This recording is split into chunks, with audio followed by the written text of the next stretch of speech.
এই ইসকনকে বাংলাদেশে নিষিদ্ধ ঘোষণা করা হোক সরকারিভাবে। এখন এটা আওয়ামী ইসকন হয়ে গেছে। ইসকনের ভেতরে থেকে 5 জন 7 জন 10 জন পিছনে আওয়ামী লীগের লোক ইসকনে যায়। আপনারা যদি তাদের সঙ্গে হিন্দুদের সঙ্গে যদি চেক করেন আর কি হাসপাতালে গিয়ে বিশেষ মুসলমান পাইবেন, আওয়ামী মুসলমান পাইবেন নাকি?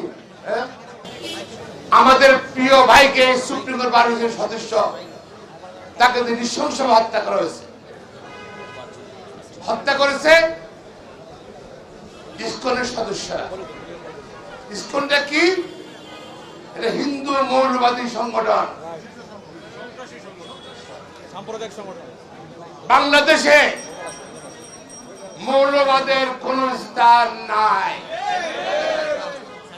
অনতিবিলম্বে সরকারকে দাবি জানাচ্ছি এই ইসকনকে বাংলাদেশে নিষিদ্ধ ঘোষণা করা হোক সরকারিভাবে। মনে রাখতে হবে ইসকনটা কি?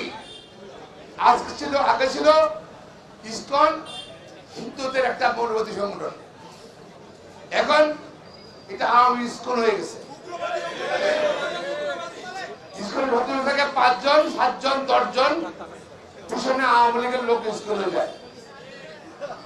আপনারা যদি তাদের সঙ্গে হিন্দুদের সঙ্গে যদি চেক করেন আর কি হাসপাতালে গিয়ে বিশেষ মুসলমান পাইবেন, আওয়ামী মুসলমান পাইবেন নাকি?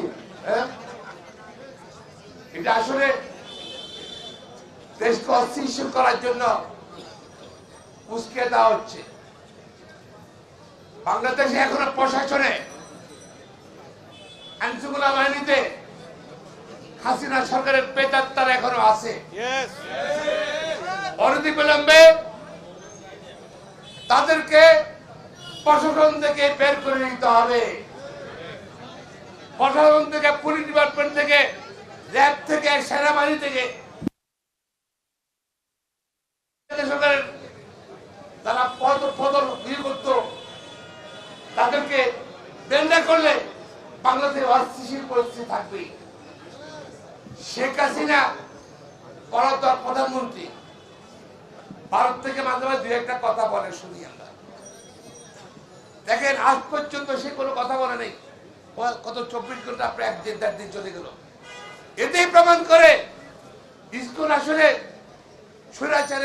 স্বৈরাচারের লোকজন তো নামতে পারছে না। জনগণ তাকে দীক্ষা দিচ্ছে। আসলে রাজনীতি না, দেশকে অস্থির করতে আসছে। যাকে গ্রেপ্তার করা হয়েছে সে আসলে মৌলবাদী একটা নেতা।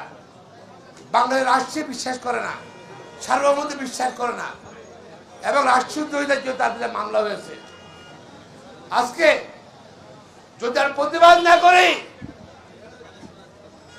স্বৈরাচার শেখ পলাতক স্বৈরাচার শেখ হাসিনা আবার কিন্তু বাংলা অস্থির করতে চেষ্টা করবে। সমস্ত সংস্কার প্রক্রিয়া বন্ধ হয়ে যাবে, নির্বাচনের প্রক্রিয়া বন্ধ হয়ে যাবে। আজকে জাতীয় ঐক্য দরকার। আইনজীবী জনতা যে দলই করুন না কেন, সকল রাজনৈতিক দল বাংলাদেশ স্বাধীনতার বিশ্বাস করে। পলাতক স্বৈরাচারের দল বাদে তারা তো দেখেন বিপদে পড়লেই সাহায্য তাকে দরকার। পার্শ্ববর্তী রাষ্ট্রের সরকার বাংলাদেশ তার বিশ্বাস করে কিনা সন্দেহ। এবং আজকে ঐক্যবদ্ধ করতে হবে, প্রতিরোধ করতে হবে। আর আইনজীবীরা আমরা সারা দেশে অত্যন্ত ভূমিকা পালন করতে হবে। আইনজীবী ফোরাম সে দায়িত্ব পালন করতে হবে এবং সকলেই সারা দেশে আইনজীবীরা কিন্তু আজকে প্রতিবাদ অব্যাহত রাখতে হবে। নতুবা কিন্তু হিন্দু মৌলবাদ বাংলাদেশ চাঙ্গা করবে, চাঙ্গা হইতে সম্ভাবনা আছে। বাংলাদেশের স্থিতিশীল পরিস্থিতি নষ্ট করার সম্ভাবনা আছে। আপনার সকলকে ধন্যবাদ।